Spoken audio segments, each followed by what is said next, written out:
Natambua kwamba nchi yetu imepitia katika kipindi kigumu kwa takriban miaka mingi sana, lakini kwa siku za hivi karibuni tumepitia katika hali ambayo kila mmoja anajiuliza, kweli niko Tanzania au niko sehemu nyingine ambayo sijui.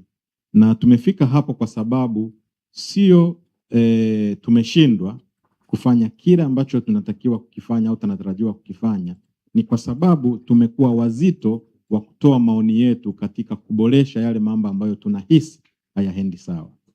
Ni katika muktadha huo ninaamini kwamba kila mmoja aliyeacha shughuli zake na kuja hapa atakuwa na mchango muhimu sana ambao utatupelekea kuwa na hitimisho linalotusogeza sehemu kutoka pale ambapo tumetoka.